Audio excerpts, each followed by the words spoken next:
Bonjour à tous, on commence aujourd'hui le TD numéro 5, donc le dernier TD qui portera sur les deux chapitres finaux, alcool et dérivés carbonylés. Voilà, donc c'est assez important de les mixer parce que vous allez obtenir des alcools à partir de dérivés carbonylés, ou vous allez pouvoir former des dérivés carbonylés à partir d'alcool. C'est un peu des choses qui s'imbriquent ici pour la fin de la chimie organique. Sur ce premier TD, alors on vous demande la même chose, hein, on commence par l'exercice 1, de donner les réactifs qui vous permettent, ou les produits, de réaliser les réactions suivantes. On ne vous demande pas spécialement de mécanisme. Alors en même temps, il n'y a pas réellement de mécanisme de demander parce qu'il n'y en a pas vraiment que je vous ai donné en cours. Donc on va regarder tout ça ensemble. Donc on est dans le TD4, 5 peut-être, 5 pardon, et l'exercice 1.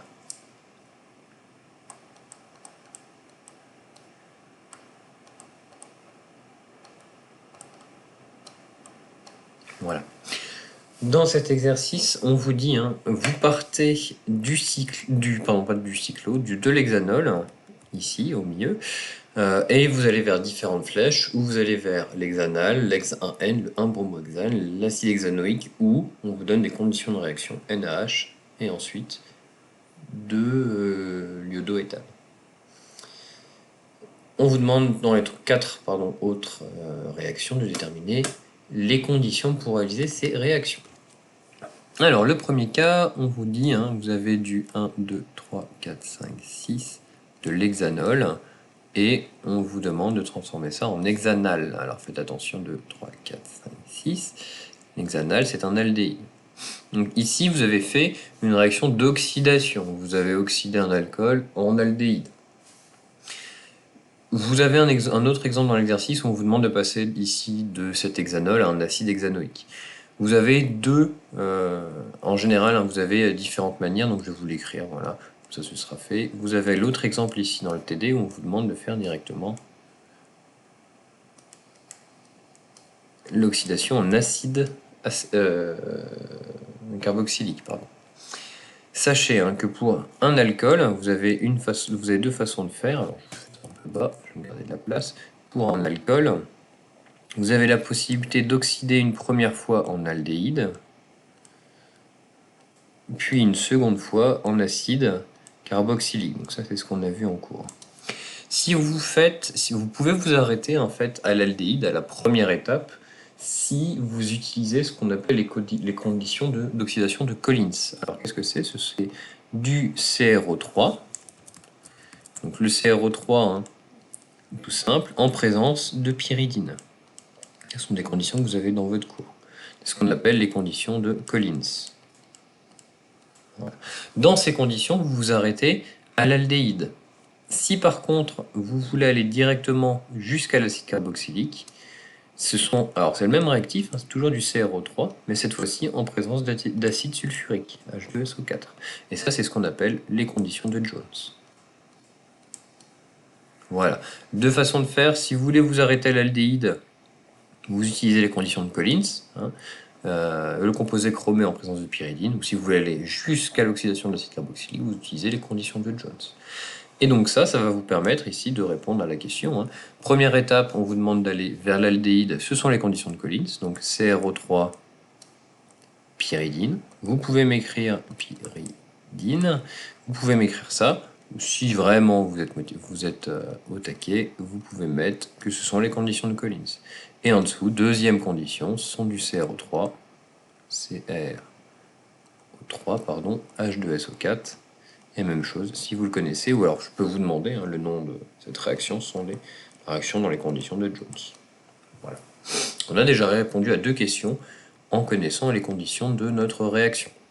Donc on a répondu à la question de l'acide hexanoïque et de l'hexanal. Ensuite, le hex-1N. Le hex-1N, pour faire le hex-1N à partir de votre 1, 2, 3, 4, 5, 6 hexanol, on va utiliser une réaction de déshydratation. D'accord? Pour passer de ça à 1, 2, 3, 4, 5, 6. Alors je fais exprès, je l'écris à l'envers pour placer mon alcène au bon côté. Pour passer de votre hexanol à votre hexane, voilà, vous allez utiliser une réaction de déshydratation.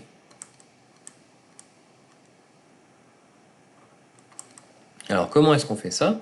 La réaction de déshydratation, hein, elle se fait en milieu acide. Alors je n'avais pas spécialement expliqué le mécanisme en cours, il me semble, donc c'est l'occasion de le faire. Donc, on utilise des conditions acides. Hein. Vous avez les doublés de l'oxygène ici qui vont pouvoir venir récupérer un H ici, rabattre ici sur le H2SO4. Vous allez libérer sur votre molécule du 1, 2, 3, 4, 5, 6 du OH2+, d'accord? Donc ça, vous connaissez à force, hein, c'est un très bon groupe partant, et vous allez avoir en plus avec ça du HSO4-. Le HSO4-, c'est un catalyseur, donc il doit récupérer son H à un moment, et en fait, vous avez ici la possibilité de faire une réaction d'élimination, c'est-à-dire que le HSO4-, pardon, va venir récupérer le H ici, ce qui va rabattre votre doublé ici, et éliminer l'H2O. Vous obtenez au final votre molécule. Vous avez relargué du H2SO4, votre catalyseur, et vous avez largué de l'eau. Voilà.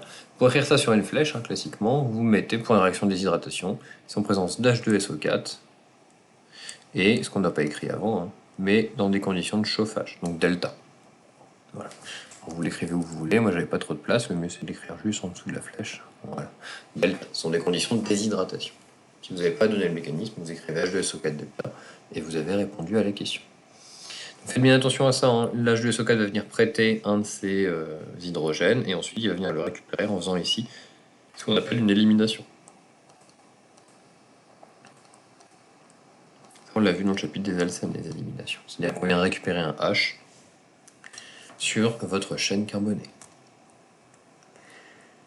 L'exemple suivant, c'est le 1-bromohexane. Même chose, ce sont des choses que l'on a déjà vues. L'exercice est assez court, donc je vais me permettre de vous réexpliquer tout ça. On vous demande ici, 1, 2, 3, 4, 5, 6, de passer de cet alcool à ce dérivé bromé. On a déjà vu précédemment, vous avez deux conditions. Soit vous pouvez utiliser du HBr, soit vous pouvez utiliser du PBr3. On va faire les deux si vous voulez, comme ça permet à tout le monde de suivre un petit peu.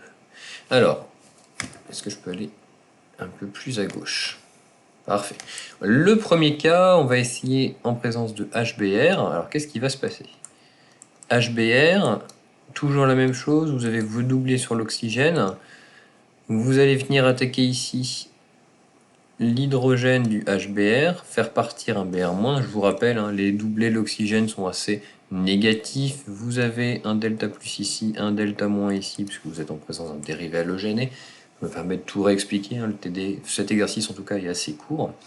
Vous allez obtenir comme tout à l'heure votre OH2+, vous avez libéré du Br-, et c'est ce Br- qui va venir réattaquer ici pour libérer votre H2O.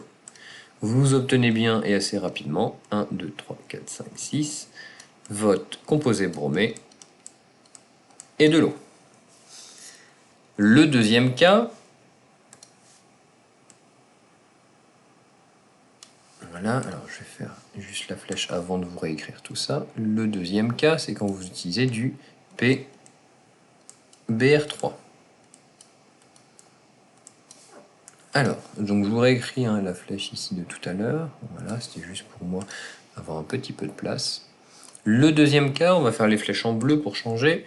C'est la même chose, vous venez attaquer ici votre phosphore. D'accord, même chose, hein. Vos bromes ici sont plutôt delta-. Donc ça veut dire que vous tirez assez fort sur votre phosphore, hein. Le phosphore ici, il est très delta+. Donc vous avez à peu près le même type de réaction. Comme tout à l'heure, hein, vous allez éliminer un des... Ah, on va se mettre en bleu, j'ai dit. Vous allez pouvoir éliminer un des bromes, comme dans le cas du HBr. Ça va vous donner ce type de composé. 1, 2, 3, 4, 5, 6. OH PBr2, ce qui reste dessus. Donc vous êtes un petit peu dans le même cas similaire. Hein. OH2+, plus du Br-. Ça, c'est ce qu'on a relargué. Et même chose, hein, ce motif OH PBr2+, C'est un très bon groupe partant, comme le OH2+. Vous allez éliminer ça, et vous allez aussi obtenir... Alors c'est pas beaucoup plus compliqué, on retrouve les grandes lignes de la réaction, c'est même quasiment la même chose, plus du HOPBr2. Voilà, votre sous-produit. Vous remarquez que c'est relativement le même mécanisme. Vous venez attaquer, le Br- repart, vous avez deux groupes partants qui sont assez efficaces. Donc voilà, vous choisissez celui qui vous plaît le plus. HBr c'est le plus simple, PBr2 voilà, c'est un catalyseur en plus. Donc voilà, vous avez le choix de faire les deux, ne faites pas les deux, ça vous évite de faire des erreurs dans l'un des deux, mais comprenez au moins l'un des deux. Voilà. Le dernier exemple ici, on a vu hexanal, hexane N, un bromohexane et acide hexanoïque, qu'on a vu au tout début. Après on vous dit, là on vous donne des conditions. C'est-à-dire, pardon, que l'on vous donne votre hexanol, ici, et on vous dit en première étape, on met du NaH, et en deuxième étape, on vous met un dérivé halogéné, composé iodé. Rappelez-vous ce qu'est le NaH. En première étape, le NaH, vous avez du Na+, moins H. H-. C'est une sorte de source d'hydrure, donc faites attention un petit peu à ça. C'est très grossièrement ce que l'on appelle une base. Voilà. NaH est une très bonne base. L'une des propriétés des alcools, c'est que le H ici des alcools est un H acide. Ici, vous avez un H acide. D'accord? Donc la nature est bien faite. Vous avez un H acide, vous avez une base. Donc votre H- va venir récupérer votre hydrogène acide et rabattre le doublé sur l'oxygène. Vous obtenez un O- plus Na, parce que vous avez le contre-ion, et vous allez au cours de la réaction éliminer plus de l'H2 sous forme de gaz. Même chose, je vous l'ai déjà dit dans une précédente vidéo, c'est une réaction qui est plutôt dangereuse quand on la fait, on libère du dihydrogène, il faut faire attention. Ça c'est votre première étape, NaH. La deuxième étape, on vous dit, on vous met en présence ici d'un dérivé halogéné. Vous avez le dérivé halogéné qui est plutôt delta-, ça fait que ce carbone ici à côté est plutôt delta+, c'est du classique, d'accord? Vous avez une charge disponible, ce que vous allez pouvoir faire ici, vous allez pouvoir attaquer sur votre carbone et libérer votre iode. Vous obtenez ce type de composé. Comptez bien vos carbones. Vous aviez 6 carbones à gauche de l'oxygène, vous ajoutez 2 carbones, il faut bien que vous ayez ça à la fin. Donc ça, c'est ce qu'on appelle une O-alkylation. Ou une réaction de Williamson. Voilà, ça c'est ce qu'on a vu dans le cours. Pour changer un petit peu du type de réactivité. Donc voilà, ce TD était relativement court. J'ai pris le temps d'expliquer des mécanismes que j'avais déjà expliqués, mais au moins c'est déjà fait. Retenez ces nouvelles réactions, on en aura certainement besoin par la suite, et vous en aurez certainement besoin en DS. Voilà, bon courage.